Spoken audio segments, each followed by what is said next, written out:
Hello, everyone. It is a cold, wet, rainy afternoon here in the Shanty. I had to have my umbrella out for my 30-foot commute to get over here. Otherwise, I get raindrops all over my sweater. Doesn't look good. So I'm a week late, and I get it. I understand, and I apologize. But I'm a week late on the Shanty for two reasons. Number one, I was on the road last week, and it's hard to do a Shanty broadcast when you're not in the Shanty. It's just an office broadcast then, and what's fun about that? Nothing.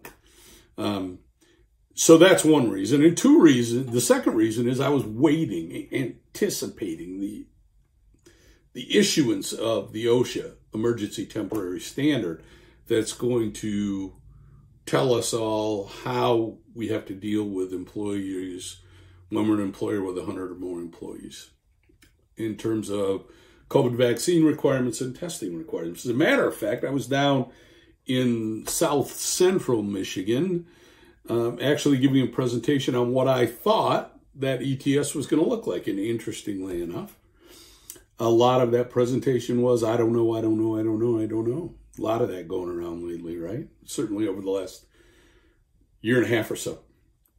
So now I can't go 2 weeks without a Shanty. So here I am, still waiting for the ETS, because as of right now, at least on Monday afternoon, no ETS. But whenever something like that happens and we don't have anything to talk about, the employment law fairy comes by and sprinkles employment law fairy dust on us, and we get a topic to talk about, because lo and behold, the EEOC has updated its guidance on the ADA and COVID and added a Section L called Vaccinations, Title VII and Religious Objections to COVID-19 vaccine mandates. And these updates are dated 10/25/21. These are hot, and I mean hot, off the press. It's very exciting. I'm very excited about the whole thing. As a matter of fact, I'm thrilled. So what do we have? Well, let me tell you what we have. We've got 1, 2, I'm going to count them. Hang with me. 3, 4, 5, 6 new questions on Title VII and religious accommodations and mandatory vaccines. 6 new questions. And along with those 6 new questions, we have 6 answers, some of which are new and some of which are not. So what we're going to do, just to make life easy for you so you don't have to go read all this nonsense, instead, you can listen to my dulcet tones explaining them to you. I'm going to go through these 6 questions. We're going to go through them together because I've only read them once.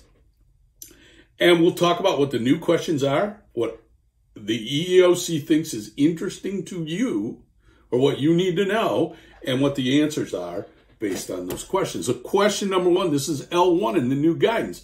Do employees who have a religious objection to receiving a COVID-19 vaccination need to tell their employer?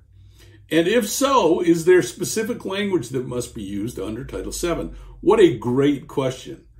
Do you, as an employee, need to tell your employer that you object to the vaccine because of religion? Are you kidding me? Of course the employee needs to tell the employer. The really interesting part about that question is, do we need to use any magic words? Must I specifically ask for a religious objection? The answer is kind of interesting. It says, of course, employees must tell their employers if they're requesting an exception to the COVID vaccine requirement because of a conflict that requirement and their sincerely held religious beliefs exists. When making this request, according to the EEOC, the employee doesn't actually have to use magic words. They don't have to say religious accommodation or Title VII. What they do have to say is, I've got a conflict between your vaccine requirement and my beliefs. And then you get to inquire further as to whether or not that particular conflict is a religious conflict under Title VII. So that's question number 1. No big surprise there. Question number 2, does an employer have to accept an employee's assertion of a religious objection to a COVID-19 vaccine at face value, may the employer ask for additional information. This isn't really a new question. We've been through this before. So what the EEOC says here is generally under Title VII, you've got to assume that a request for a religious accommodation is based on a sincerely held religious belief. But, and the EEOC has said this before, this is not new, if you have an objective basis for believing that the accommodation is not religious or sincerely held, then you get to inquire further. What's interesting here is what the EEOC says in addition to that. This is the new part of it. I'm going to read this to you because this is really important. It's going to be important to a lot of you. The definition of religion under Title VII protects non-traditional religious beliefs that may be unfamiliar to employers.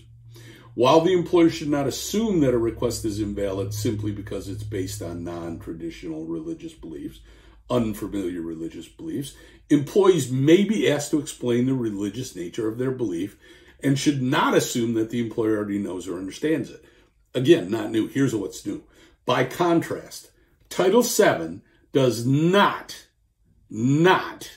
protect social, political, or economic views or personal preferences. Thus, objections to the COVID-19 vaccine that are based on social, political, or personal preferences or on non-religious concerns about the possible effects of the vaccine do not qualify as religious beliefs under Title VII. Now look, we knew that already, but it's really, really nice for the EEOC to tell us that in writing so we can point to it with our employees and say, this isn't good enough.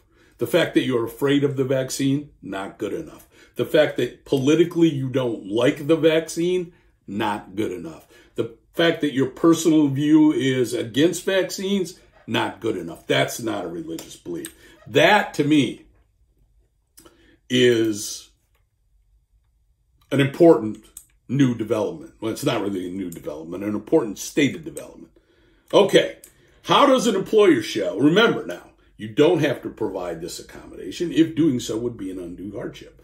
How does an employer show that it would be an undue hardship to accommodate an employee's request for religious accommodations? Under Title VII, according to the EEOC, an employer has to thoroughly consider all possible accommodations, and the EEOC specifically says, including telework and reassignment. And then they point you to case 6 above on a list of potential accommodations. If an employer demonstrates that it's unable to reasonably accommodate an employee's religious beliefs without an undue hardship on its operations, then Title VII does not require the employer to provide the accommodation. And here's what I want you to remember about that. There is a difference between undue hardship under Title VII and a religious belief and an undue hardship under the Americans with Disabilities and a reasonable accommodation there. And the standard under the ADA is significantly higher than the standard under Title VII. Under Title VII, according to the Supreme Court of the United States, all an employer has to show is that there would be a de minimis cost to accommodate the employee's religious belief. And if there is, that's an undue hardship. Now, before you deny one, let's talk about it. Call your Warner Labor and Employment lawyer before you deny one.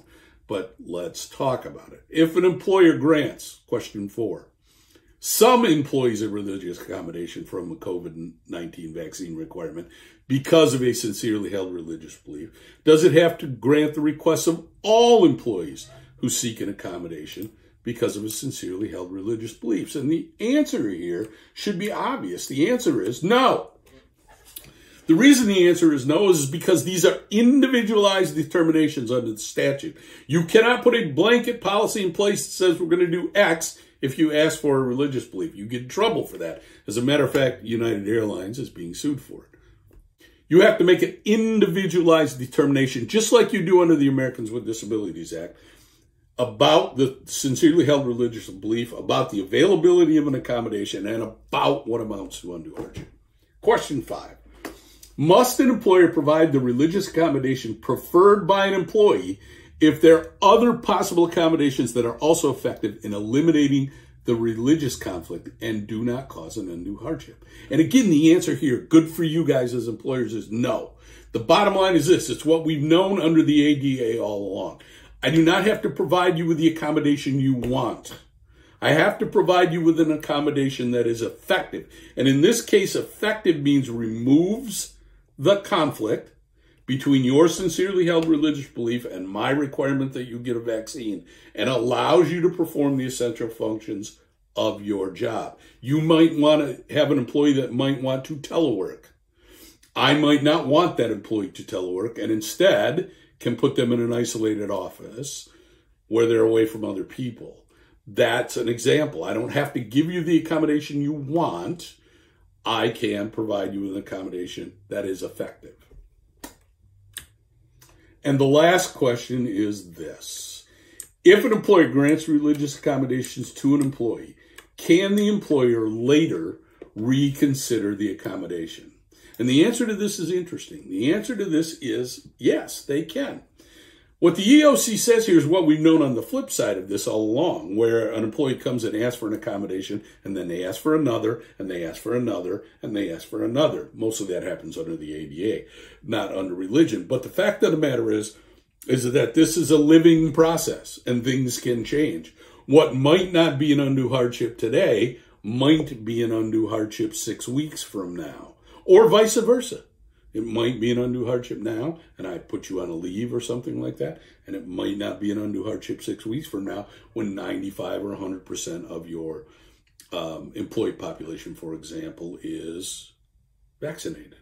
So that's new. That's what's new. That's what's new in religious accommodations under Title VII and in the COVID realm with mandatory vaccines. Now, any of you that have dealt with this know that this is a difficult process.